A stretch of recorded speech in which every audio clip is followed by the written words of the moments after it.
So now I'm going to explain the summary of this whole novel from chapter 1 to chapter 12. So the story started when a group of youths gathering around the remote island after a plane crash that got them stuck there. So at first they thought they were doing fine on the island because there were no adults warning them or telling them what to do. But suddenly one of the boys named Rolf realized that they need to gather resources and they built a shelter to live. And basically that's where the conflict really started. So their search for resources started when Ralph chose Jack to hunt for food and the rest of the boys to help Jack find a food. That's why the Jack is chosen to be a hunter. And as days go by, they try to find a way on how to get rescued quickly by someone passing by the island, but they figured out by starting a fire on top of the mountain would actually signalize someone who is trying to pass by the island that there were human beings on that remote island.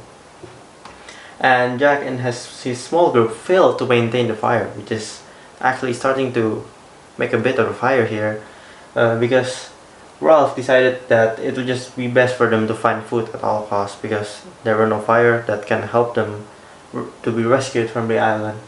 And one by one, the boys are starting to split up because Jack has made a new tribe because he couldn't agree with Ralph's idea of civilization because he lived in a savagery act and he couldn't stand Rolf's civilized act.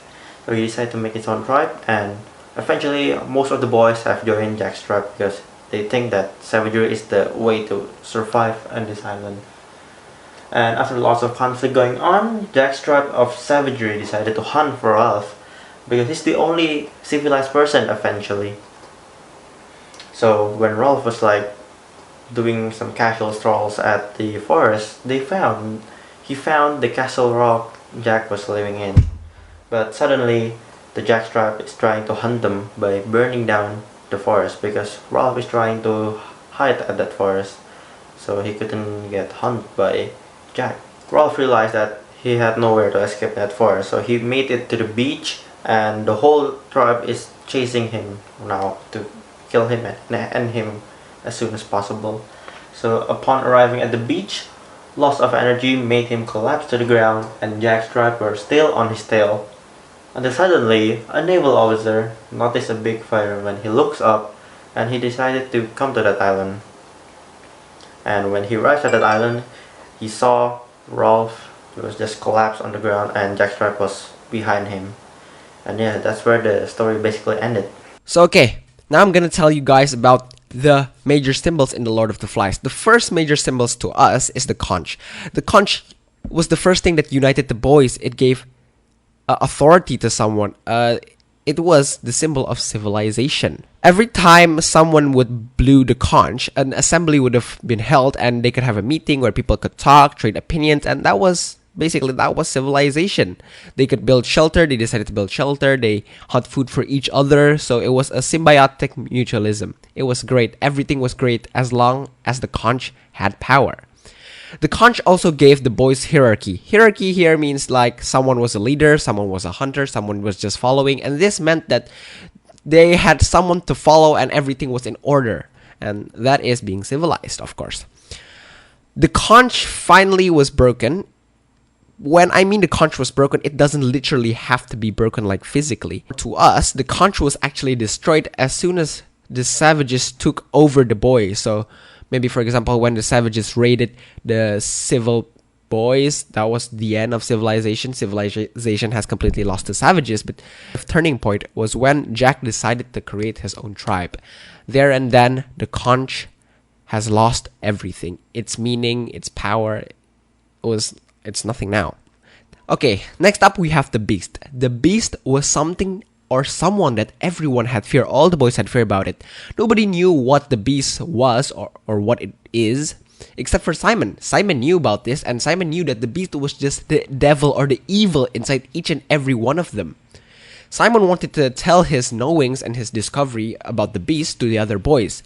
But when he was about to do that, he approached the camp and Jack and his savage tribes killed Simon because they thought Simon was the beast, which is obviously stupid. What's ironic about this is actually Simon was the only one who knew, and the significance is basically savagery does not solve anything. knowing what the beast is would have released so much stress, so much anxiety from the boys, but savagery just killed it. It did, like, savagery does nothing to a civilized society. They murdered Simon and never admitted it. They were actually proud because they thought they had killed the beast. Savagery might not be better than society, but you can do a heck of a lot of things with just pure brute force. Savages are just a bunch of muscles that lack the brain power to process what is happening. Okay, so I highly recommend this book for people, especially teenagers, because this book... Okay, I highly recommend this book to teenagers of my age because I feel like this book has taught me how important a leader is in today's world. For example, government, parents, and just someone that is leading a society is so important. Sometimes we think that the government is like irrelevant or they just don't do anything correctly, but this book has told us how much that there's like groups and rebels trying to fight the government, but those rebels aren't actually gonna do or solve anything. They just think they can, but actually in real life practice, they're just ruining everything and just killing people, using brute force to finish and solve problems.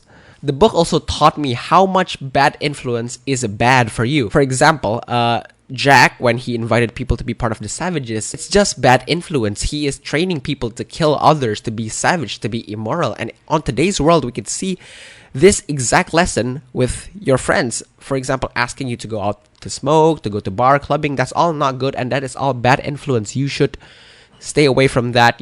Just like, for example, Simon and Eric did. They stayed sane, they stayed moral, they stayed good, pure, civilized children. And that is how we should also live our lives. So that's it for the Lord of the Flies book review. As you can see from our excitement, this is a very good and recommended book. You should try and read it. Thank you guys for watching. Peace out.